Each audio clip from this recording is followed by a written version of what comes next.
Okay. This is a apt title for tonight's discussion in this chapter, Network Defenses, especially the lab we went over on Tuesday, some of the things that you can do on a network to defend against ARP attacks and man-in-the-middle attacks. Now again, nothing's foolproof 100%, but there are some things you can do to definitely defend your network against attacks. So we're going to talk about that tonight. So first thing is discussion just on what things could happen on your network and designing a security plan for it, and then defining address translation, network access control, different types of network security devices, how they can be used upon your network.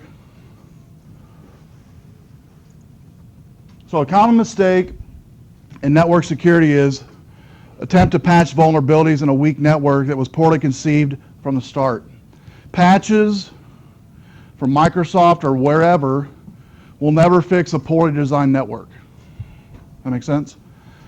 It's kind of like putting a, I don't know, a four-cylinder in a Maserati or something. You know, just because it's a Maserati, it's not going to make it any faster, right? And so you put a chainsaw engine in, it's not going to make it any faster. So, you know, the design of the network, the insides of the network have to be thought upon. The rules have to be set up properly, and patches can't do any of that. Just to give you an example, today at work, one of the guys was having an issue on updating some local programming code that we had done, because we use what's called source control in our programming. What that means is if we're all programmers in the same company, it allows you to do what's called check-in, check-out process.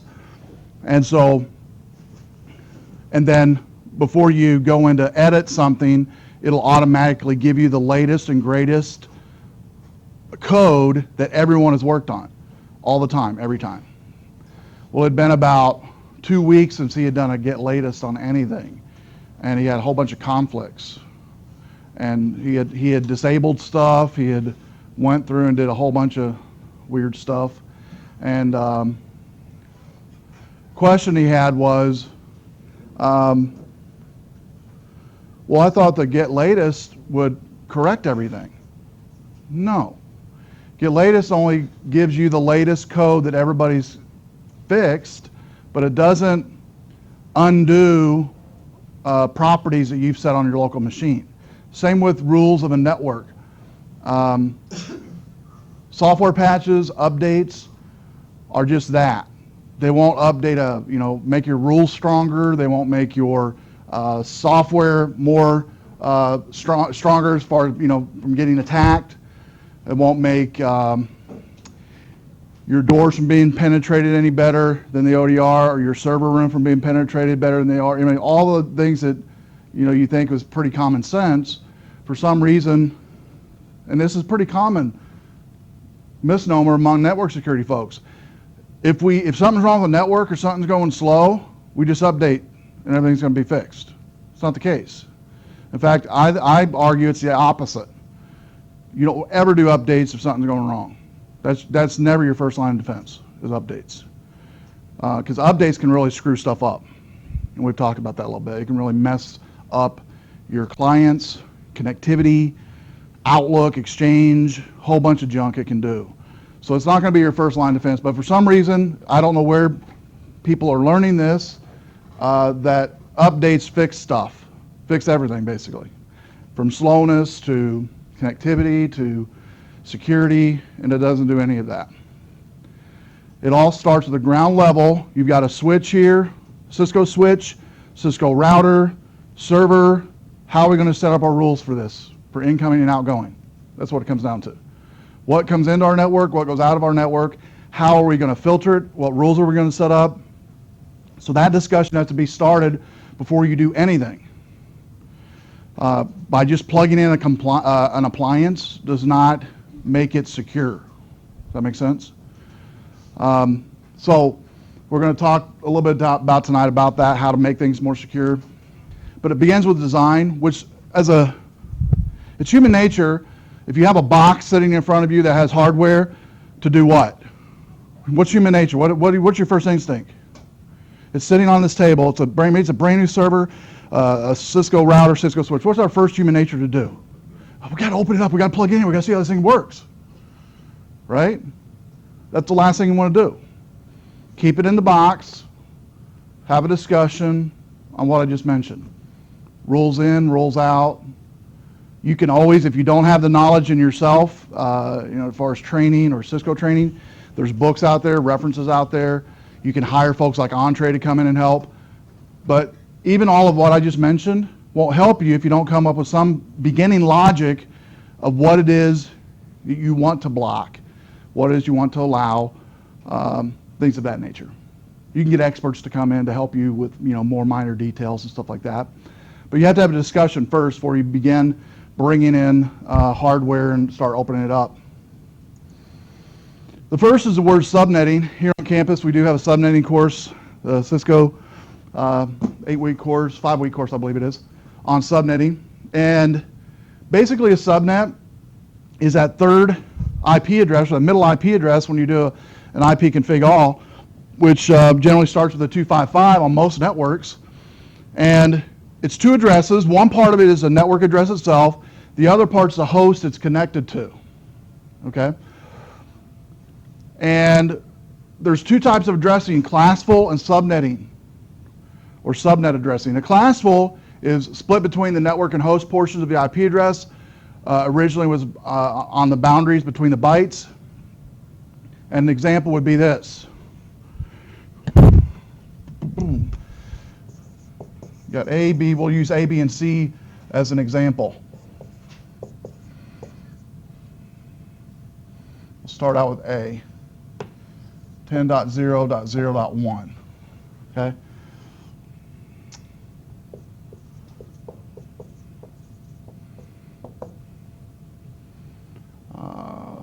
Boom.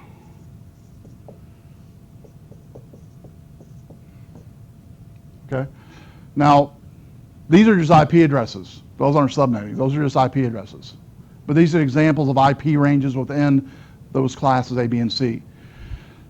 Subnet for these equivalent would be this. Let me get rid of this. Oop.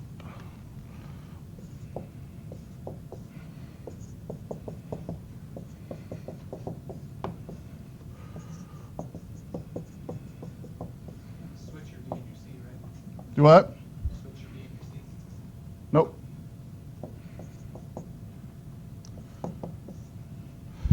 Okay. So the octets that are populated determine the class it's in. What I mean by populated is a subnet, if it's not populated with anything but, if it's populated with something but a 0, that's mean it's populated. So we've got, bloop, bloop. What did I do wrong here? Oh, I'll just stretch it out a little bit more. I'll do it this way. 0, 0, there we go. Right, yeah, there we go. So on this first example, it's only got one octet populated with a number besides 0. Okay, it's a class A. Second one, 1, 2 octets. The first 2 octets are populated, bottom 2, last 2 are not, B. This one, 3, last one's not, C.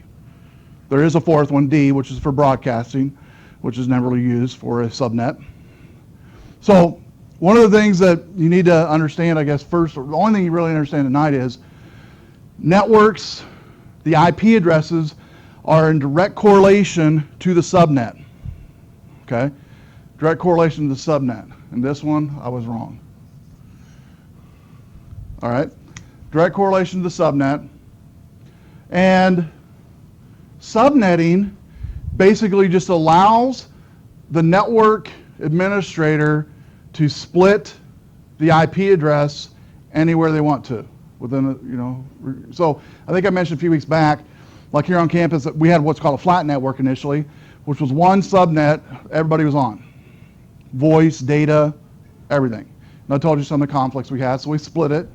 Now we have multiple subnets, voice, data, student, faculty, and some others. But networks can basically be essentialed into 3 different parts. You have a network itself, the subnet, and the host. And we actually do a take-home lab here in a few weeks on subnetting, which we'll get more in detail, so I won't go into too much tonight. But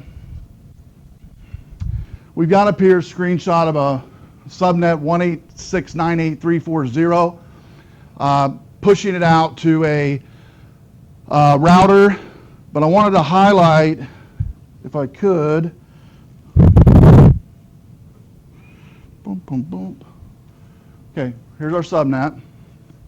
Pushing it out to the router, put the .1 on it. Then notice the other subnets, 198 or 186.98.34128. First three octets so far are all the same. Boom, there's a 39 on the IP address there. Router, 33, another subnet. So here we have 1, 2, 3 subnets. This one here, 186.98.340, 186.98.34128, 186.98.330.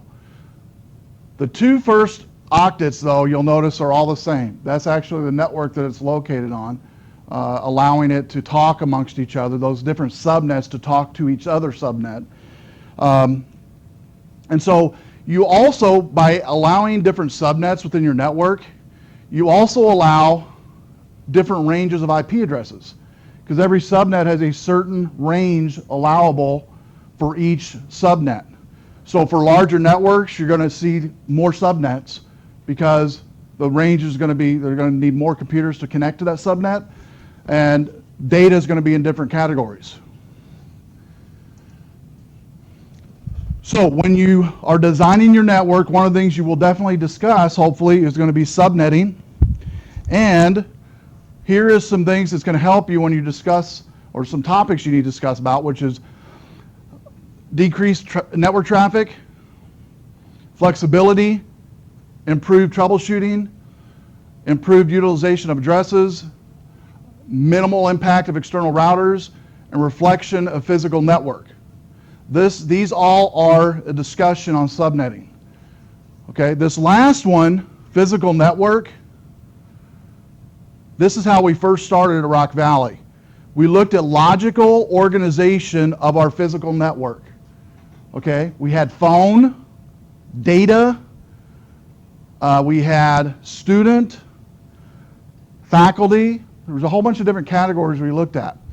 We ended up, first of all, just splitting it from voice and data initially. And then we went from voice to data to splitting the data into 3 or 4 subnets, separating the different branches of an organization. Administration, faculty, students, adjuncts. On the student side, we also split it as well. I think initially we split it by social security number. Now I believe we can't use that because of because of FERPA, but we use your student ID now. The different ranges of student ID is now determining the subnet you're actually on. Now when you log in, you don't notice a difference because all the subnets are talking to each other. But it helps subnetting on troubleshooting, because when you do an IP ping of an IP address using the right utility like Wireshark, it's easily found, not only the IP address, but the MAC address, the subnet, in a snapshot. And then IT folks will have a log of where things are located on campus, and we can tell within milliseconds where the item's at, where the problem child is. It might be downloading a file they shouldn't be, broadcasting an IP address they shouldn't be, their ports are pinging other ports, and so a whole bunch of different anomalies that can happen. Decreased network traffic, that's a good one. Broadcast to network hosts are generally limited to individual subnets.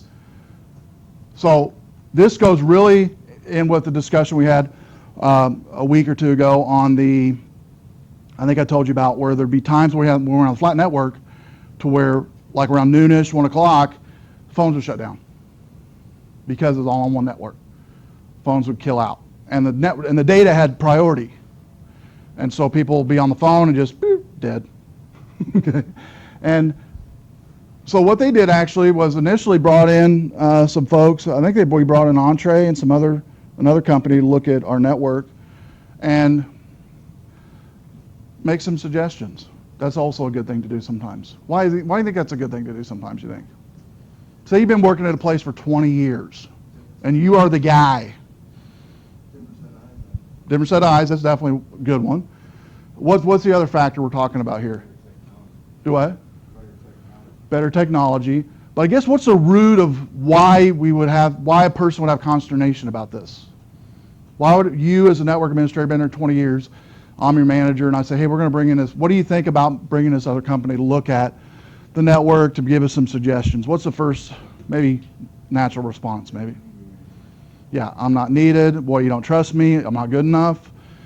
You know, I haven't been doing a good job for you, whatever the case may be. All those feelings come up, and believe it or not, that's why a lot of times things don't change.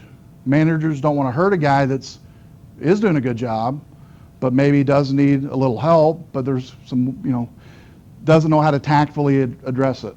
And so it just kind of lays out there for a while.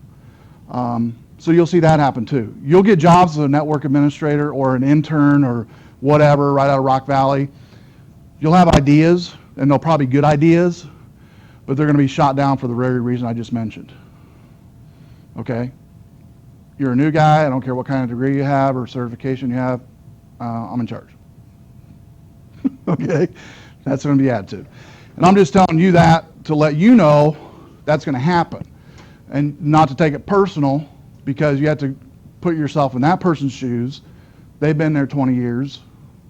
Maybe they don't have a certification, possibly, but they know what they're doing.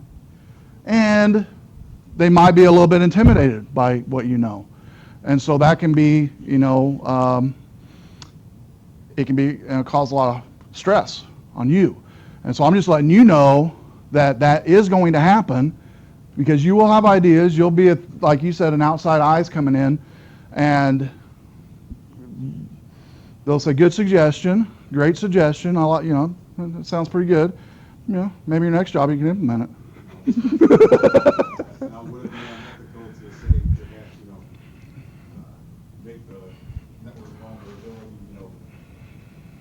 come out in the open? There is political ways to do it, yes. There is some political ways to do it. You just want to make sure your hands can't be found in the cookie jar, I guess, when it's found out, if that makes sense. So what you can do is, and I've done this before and tell students to do this, befriend some equal peer of your boss, equal peer on the, that you can, and it's hard to do this, especially if it's a new business. It's hard to figure out who this person might be that you can befriend and gain their trust, and them gain your trust to help maybe persuade your boss or your manager to do whatever it is that you want them to do. And I found out time will generally help as well.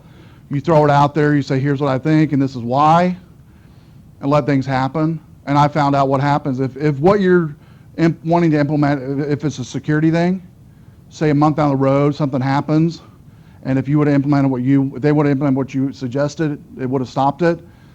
Immediately, the boss will probably take credit and go, I have an idea I'm thinking we could probably implement. It'll be your idea, but that's fine. I mean, that's fine to do that.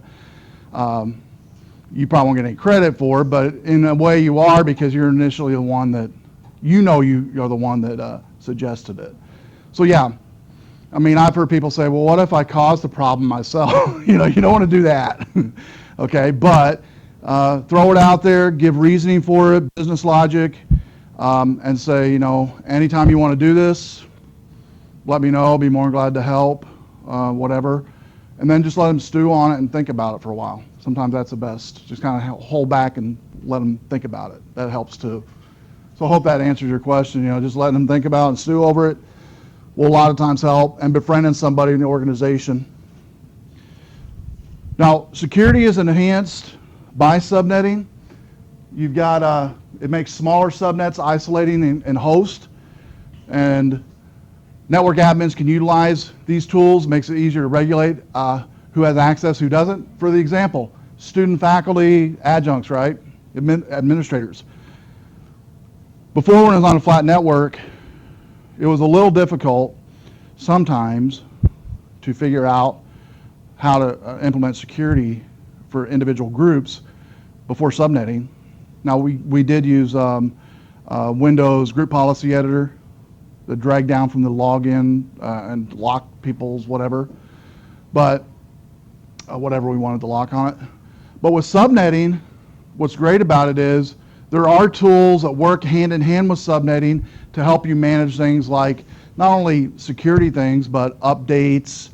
You can update them, updated better on the network. So an example is this. You got 1,000 computers, right? All on a flat network. And you got to do nightly updates once a week, maybe, that you pick and choose to all your computers. And there is a package software you can get that actually will do that. It'll package everything you want. It might just be Microsoft stuff, it might be other stuff on there too. And it pushes it to the clients, starts their computer. First it starts their computer, pushes to their clients, installs it, restarts the computer, and then when the users come in, everything's good to go. Well, if you have a flat network, 1,000 computers, you're doing it all at once. A lot of bottleneck on the network. Sometimes things fail with that much going through. If you have it on subnets and you time it in such a way where they kind of stair step those pushes, it's a lot more efficient. And so managing networks on subnets is going to be definitely easier. For a keyword here is easier to regulate it. Subnets also allow network administrators to hide your network layout. With a flat network on one subnet, people can see everything easily. And there are tools you can use on a flat network that will help you hide stuff, but it's software-based applications that you have to load on the server. But if you're using subnets, within the subnet rules, you can actually block where they can go and where they can't go according to their subnet that they're located on. And that's great. That's a really nice feature. It's a great feature as far as security goes.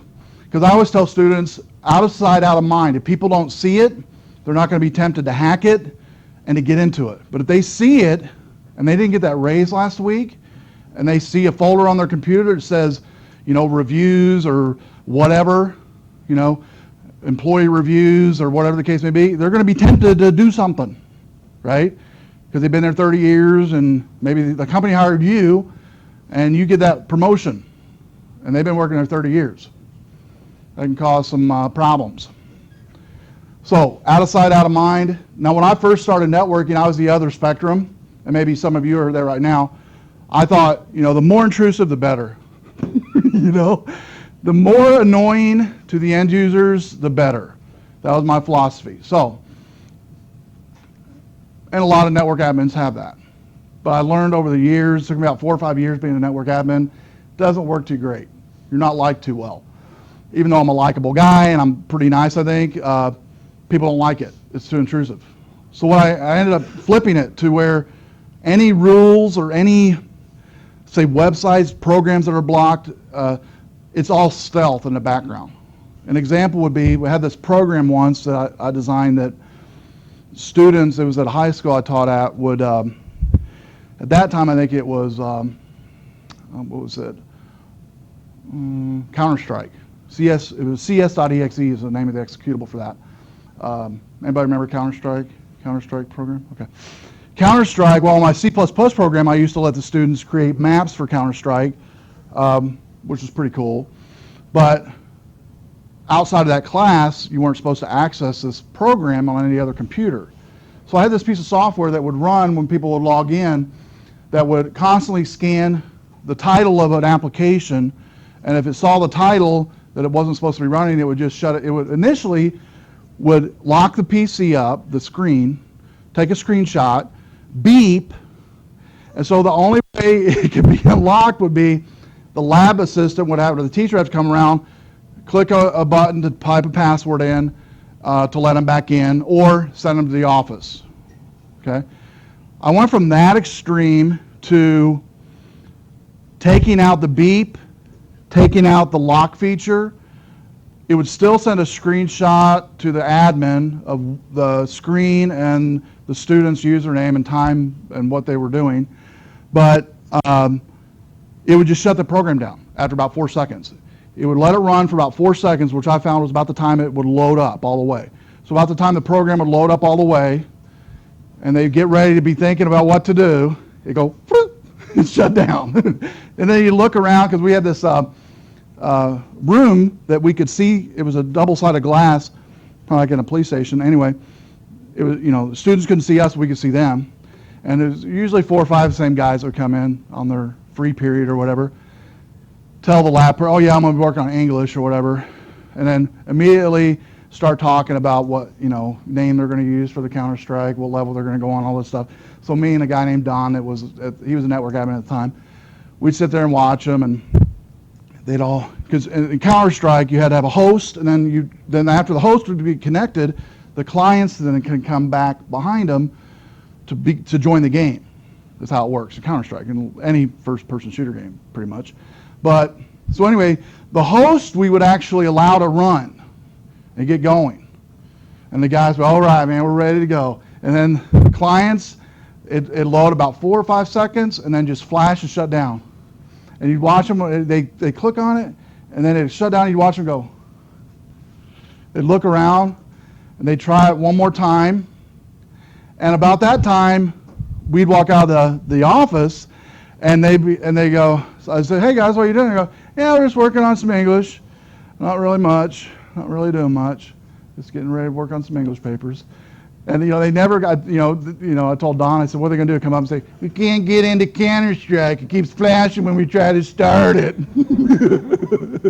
And so, I found that was the best way to do it. It was non-intrusive, yet it did the job, and they weren't bugging IT about it. So that's the way I think to do it. You do it behind the scenes, stealth, stuff they aren't supposed to do. Either they can't see it or stuff like that. Now, the stuff like I just mentioned, it is kind of fun to watch, and you get a little bit of kick out of it, I guess.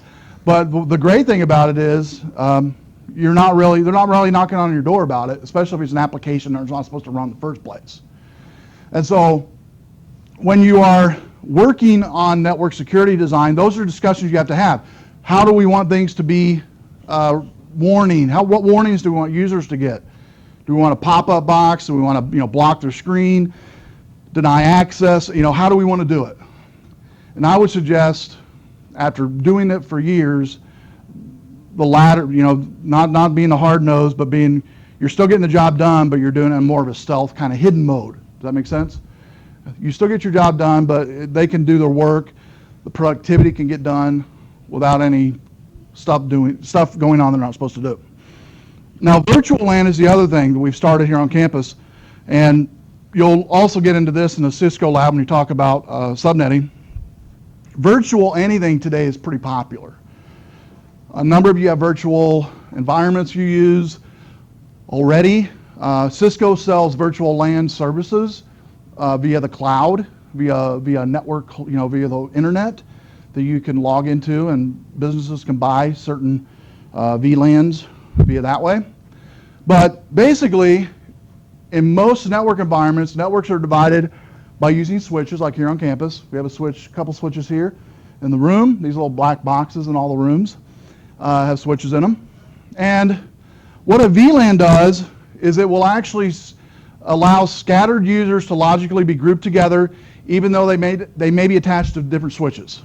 Okay, so you've got 30 people in here, 30 people over in CL1, 30 people over wherever, but they're all maybe 3 groups in here, 3 groups over there, 3 groups over there. You can group all 3 groups together using a VLAN through switches. They can talk fine in a virtual LAN environment. It reduces network traffic, has a degree of security also to subnetting.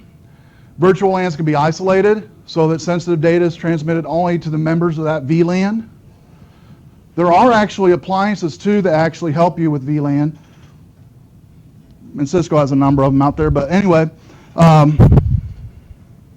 here we have an example of we'll start out here on this side. It's 3 servers, right? Here's a workgroup switch, main switch, pretty common diagram, coming out from the servers. From that, another core switch, a couple core switches to go out into the other rooms. So workgroup, and workgroup switches. All your clients connected. And so these come through and work on and split possibly to 3 separate virtual LANs at one time, even though they're on multiple switches throughout the environment. So an example here, there's a circling accounting personnel in all different offices throughout the network. Okay, accounting personnel easily captured in a VLAN. Virtual LANs can take place in 2 ways. All devices connected to the same switch. Traffic is handled by the switch itself, hardware. Then devices are connected to different switches. And in that case, you have what's called a tagging protocol. And it's a protocol called IEEE 802.1Q 2005 would be an example of one of the protocols for tagging switches using a VLAN. A VLAN is heavily dependent upon the switch for correcting the packets and directing the packets. Attacks on the switch that attempt to exploit vulnerabilities, such as weak passwords or default accounts, are very common.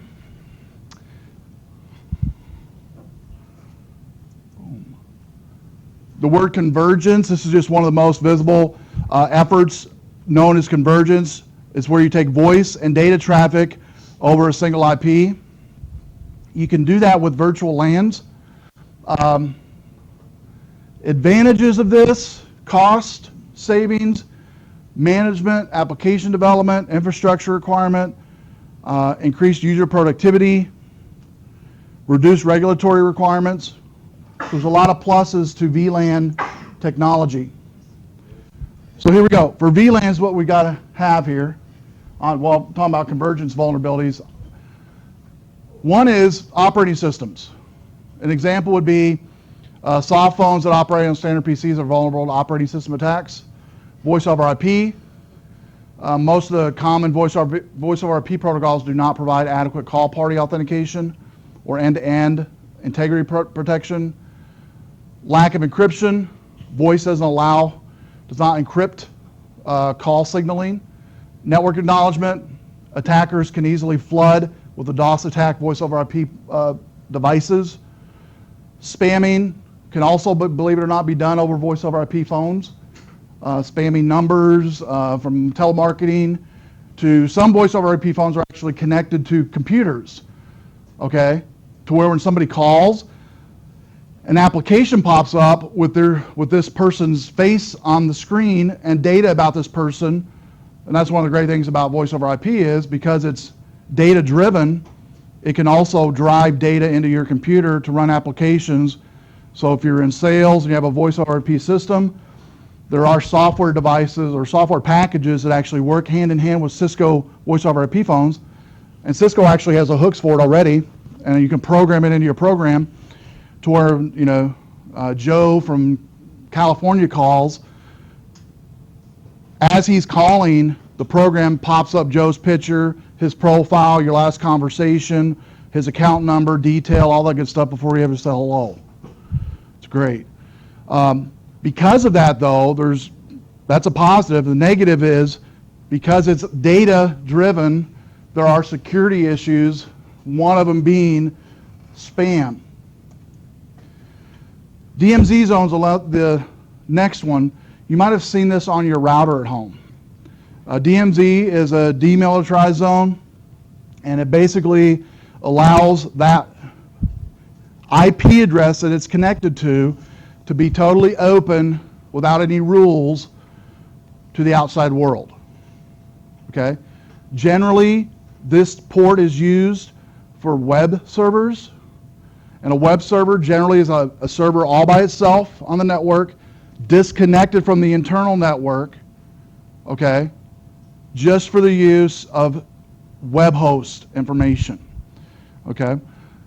It's a separate network, sits outside the secure perimeter. Outside users can come in, but cannot enter the secure network from the DMZ. So at home, if you want to play with this, you can just Google setting up a home server using DMZ, something like that. There's DNS, dyns.org is a place you can go to get free DNS service. And what that is basically is, most of you have a Comcast in here, I'm guessing, or AT&T maybe. Your IP addresses change periodically on your home PC or Mac. These client softwares I'm talking about, like DYS, DNS.org, allows you to sign up for this free service, download a client, and what it does is it keeps your IP address to the outside world. It gives you a free domain name, and people can type in a domain name, and it'll always resolve to your computer using this client, always. But you have to set it up on a DMZ port. You definitely wouldn't want to put it on any other port but DMZ. And again, DMZ, it's outside the network. One of the problems you're going to have to, or one of the things you do need to do on that server though, because it's opened to the outside world, is make sure there's nothing else on there that's any critical importance, and back it up all the time. And you can run antivirus on that server. Some people don't like to run antivirus on web servers, but I always have, and don't see a reason why you can't. Yes? Would you want to, instead of using a DMZ, more like port forwarding? Port forwarding has issues on some of the free services I'm mentioning. If you have a paid ISP line directly to a business, yes, port forwarding would work great. If it's a home type situation, some of these clients I'm talking about don't like port forwarding as much. It's not as easy to set up. It can be done, it's just not as easy to set up, definitely. Well, because it's definitely much more secure than... Definitely more secure, but if you're going to do a web server anyway, what I tell students is find an old computer around your house or an old Mac around your house, set it up on that, and when you actually turn it on to the DMZ port, that DMZ logic actually separates that PC or Mac from everything else. To where if you're doing port forwarding, if by chance you have a smart hacker, which you could get, figure out that port forwarding and how to get around it, whereas a DMZ, if it's on a DMZ, they're not going to get into your internal at all, ever. And so that's one of the benefits of DMZ, I see, right out of the box anyway. Because I've actually seen, and this is a bad thing for the consumer level Right. routers, where the DMZ designated computer can still access the internal network. You- Which it shouldn't. Yeah, you can set it up that way, definitely. You can definitely set it up that way, yeah. But that's one of the things, if you're Yeah. using the DMZ, Right. you need to make sure that you realize that computer is no longer going to be able to see the other computers. Exactly, right. That's what you'd want to do. And so I totally agree with that. Port forwarding does work. I've used it before. It's a little bit more work on the back end to get set up. But DMZ is a way that I definitely would recommend. But making sure that you've got IP addresses that are totally separate from your other networks. So DMZ, you'll see it when you get home tonight on your router. You can actually read it, information on it on your router itself. It tells you more about it. So here's a screenshot of a DMZ scenario with a single firewall. So you've got the internet, right? You got your router coming into your business, firewall. The firewall will then go to a couple switches. Notice one switch goes to your internal network over here. One switch goes to your web server and your email server.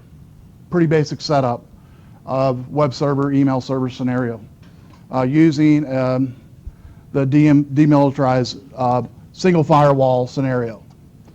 Because in the firewall itself, you set up rules for incoming and outgoing. Your ISP will give you an external IP address that everybody can ping to go to your web server, okay, or to go to wherever you want it to go. In your router, you take that external IP address and map it to an internal IP address on your network, which would be that web server. And when people type in your name, abc.com, your ISP it directs it to this firewall. Your firewall then says, okay, I see this IP address coming in, I'm directing it to the web server immediately. So those rules like I talked about earlier are all set up on the front end. Most IP addresses or ISPs will give you 2 to 3 external IP addresses to use. For sure 2, for the most part. Like here on campus, we have 6. We have 6 of them. But we've written 3 or 4 grants to get those. For the most part, most businesses, when they buy a direct line, like a T1 line, T3 line, whatever, they're going to get at least 2, 3 at the most. They can pay. You can pay for more though. Static IP address. And the reason it has to be static is you're hard coding this IP address into the rules of the router. So Nat addressing. Most of your routers at home, out of the box today, are set up as Nat resolution. Out of the box. Okay? A Nat resolution, basically address translation, hides the IP addresses of the network device from all hackers. So out of the box, if you go into the advanced protocol of your network, the advanced tab, you'll see Nat pretty much default checked. And if you try to uncheck it, it'll say, warning, you're opening up your IP addresses to the outside world. Did you know that? To be able to see, yada, yada. They'll give their own little verbiage there. But basically what it is, Nat will hide IP addresses from the outside world. Private addresses, these are IP addresses not assigned to any specific, be like this one right here, any specific user organization. Function as a regular IP address on an internal network only. That 10 dot number, Class A, would not work on anything but an internal network. Okay? You would not be able to. You would not be able to go home and type in a 10 dot number to get anywhere but outside where you're at. Okay? It's internal. It's reserved for internal uses only. And we go over the network translation lab. We'll go over more on that. And they're not routable at all. And what NAT does is it removes the private addresses from the sender's packet and replaces it with an alias IP address immediately.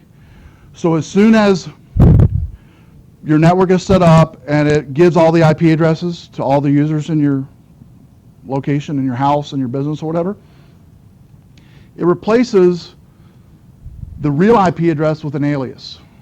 That if a hacker was to grab onto any type of traffic, it would see an alias IP address immediately. It's not going to see the real one, because that's what NAT will do. Now when a packet is returned to the NAT, the process is then reversed. An attacker who captures a packet on the internet cannot determine the actual IP address of the sender.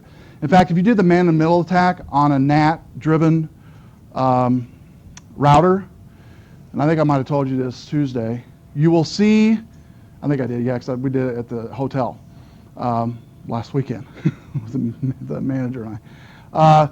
It'll change it constantly. You know how when you guys did the lab, you had the attack machine, and then the IP address, and you tied them together, the .1 and whatever the attack machine was, or whatever the client is you want to grab a hold of and see its traffic. Well, in a NAT environment, you get it set up, you start the ART poisoning, immediately change the IP address on this client. Immediately.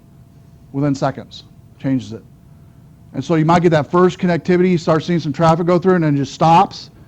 You do an IP config on this computer, on a NAT environment, it's changed to something else already. Okay? And so NAT will hide the real IP address and give it an alias. By giving it an alias, and that's how it's hard to go in, not impossible, but hard for hackers to hack those type of networks. So here's an example of NAT addressing. You've got IP address 192.168.0.3, popular address there. Number one, the packet created on computer with the private address 192.168.0.3. Now you got to watch this close. Here's the original, right? This is what NAT does to it. Immediately. That's immediate what it does. Immediately. So in that program like Cain and Abel, you grab onto this one. NAT sees it changes its MAC address. It already gives it another alias and changes the original already. Changes the original and gives it an alias of that original. Immediately. So NAT replaces the IP with an address, an alias. Then the packet sent with an alias address, you'll notice, goes out to the internet. So even though this is what's this is what goes out on the NAT environment. And most of your routers, if you go home and look at the advanced tab, it'll show you, and I don't suggest changing it. Keep it at NAT. That's definitely a good protocol. Keep it there, but that's what it's there for. Now, Matt, you're on top of Yeah. you will lose. You'll lose the internet. Yeah, forget it. It's over. It's done. Well, what's really cool is if you turn NAT off and then download a program like Oh, I'm trying to think. I mentioned it Tuesday. It's been so long since I've used this one because it's so annoying. I mentioned it Tuesday. It's annoying. It takes forever to set it up. It's a zone alarm. Zone alarm. There you go. Zone alarm. If you turn off NAT and then install zone alarm and just watch the traffic as it comes through, or maybe better yet, Wireshark. Just fire up Wireshark. Fire up Wireshark. Let it run. Turn NAT off. Let it run. You'll be amazed at the traffic with NAT off. What's trying to come in and what's allowed to come in to your network, boom, just with NAT being turned off. Just do that when you get home tonight. Turn off NAT, fire up Wireshark, or that's what I'd recommend. It's going to be easier, less intrusive, do something like that. Now, port addressing translation is a variation of NAT. Each packet's given the same IP address, but a different TCP port number every time. So instead of messing with the IP address, it messes with the TCP port number. And then they have network access control. NAC, this examines the current state of the network before it allows it to be connected to the network. Any device that does not meet the set of criteria is only allowed to connect to a quarantine network where the deficiencies are, until the deficiencies are corrected. There's a number of Barracuda's one I'm thinking of off the top of my head. Has a great quarantine feature in that built in. You set up the rules and say a computer is doing something it shouldn't be doing, or the user is doing something they shouldn't be doing on the computer. It can actually isolate that port, lock it down, send them a message to their screen saying, you know, your network has been limited. Please contact IT, yada yada, until further notice. You can't get, you know, data access or whatever the case may be, whatever message. You can put whatever, you can tailor whatever message you want to. But the rules you can put on there to infinity, what rules you want to apply. On web traffic, it's generally dealing with, I'm talking about web traffic, surfing the web, FTP protocol, SSH protocol, any type of protocol that goes outside your network, okay?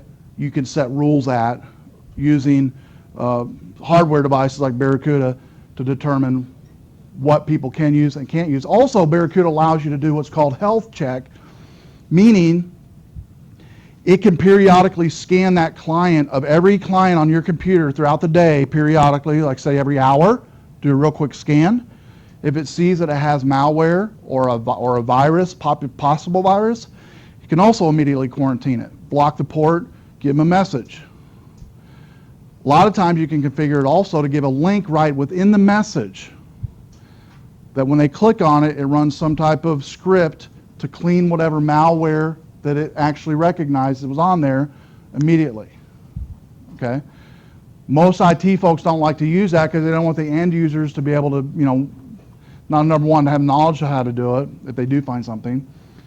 But what they will generally do is you can actually have a password in there for the network admin or the tech that comes by, pipe in a password, and when they type the password in, it gives them that screen that has a direct link to the script to run, cleans it, the Barracuda sees it's cleaned, they're back in business. And so that's a really cool device that I've used in the past that really does a great way of quarantining using this network access control is what it's actually using. The goal of the network access control prevent users from suboptimal security, like I already mentioned, from affecting other computers. A real good example of this is outside laptops. People maybe in sales take their laptop on the road, come back, but during the time they're on the road, they download something or whatever they weren't supposed to, or unbeknownst to them, it's downloaded. They connect to the network, Barracuda recognizes it, locks it down, tells them to please contact IT, IT fixes it, they're back in business. That's another good reason to have something like that. But it prevents them from potentially affecting the network with whatever junk that's on their laptop or desktop. And then methods for directing the client to a quarantine VLAN.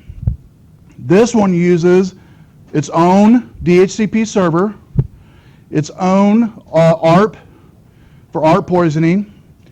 If it's an ARP poisoning thing, it can be redirected to a certain quarantine.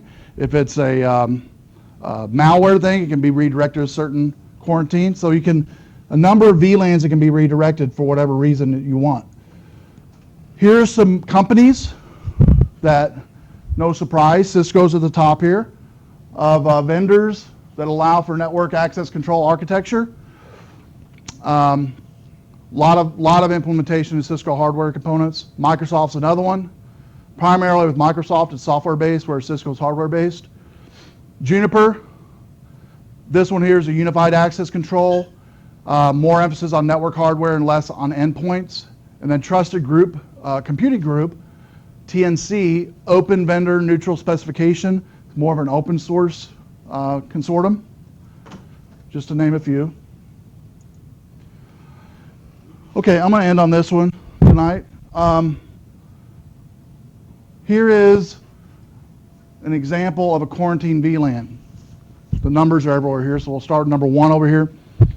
First of all, the self-security assessment. Self-assessment starts by the health agent. We'll say it's Barracuda that's connected to it. Then number 2, the statement of that health is sent to the registration authority. Number 3, the health certificate is issued to the client. Number 4, the health certificate is presented to the network server. And then number 5, if no health certificate client, then it's sent to quarantined. And this all happens within seconds when you log in. Literally, when you log in, it does the health check. It generally can't do anything until the user logs in, though.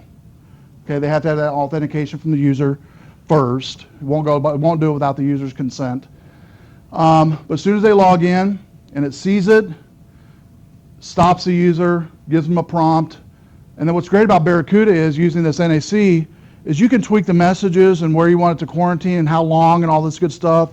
And if you have savvy users, you can actually you can VLAN it to separate. Say we have in the IT department, instead of it quarantining your computer, it gives you a message of, hey, you can set them up as like a warning, a block, total block, or just a warning. The warning would be to IT folks, right? They have knowledge of, downloading and installing scripts and running scripts for malware and stuff like that.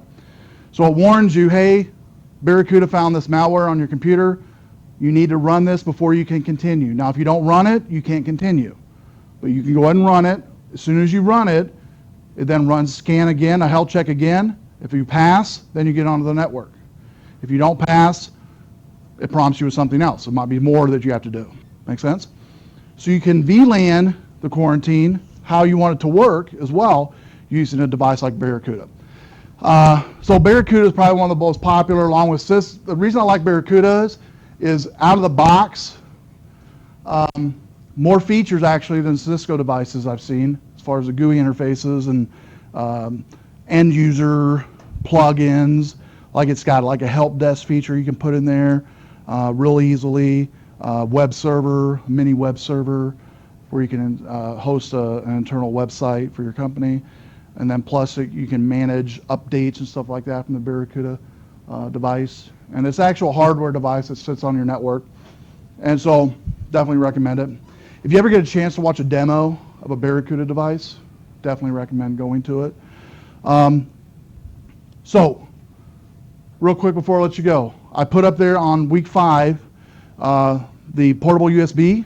It's the number 1 thing I want to tell you. Number 2, make sure before you leave tonight you submit to the Dropbox your name, okay? So you can get 50 points for Tuesday's lab. And other than that, we are done. Any questions? Yes? Oh, on the Cain and Abel zip, Yep. you just ignore the fact that it pops up on virus alert? Yeah, it will. Yes, it will pop up in virus alert. Yeah, you ignore it. It will pop up in virus alert, yes. Yeah, you can allow it. And on your machines here, I think you're allowed to allow it or something like that. Yeah, you would definitely want to do that. Yeah, you want to allow it. All right, any other questions? All right. See you next week.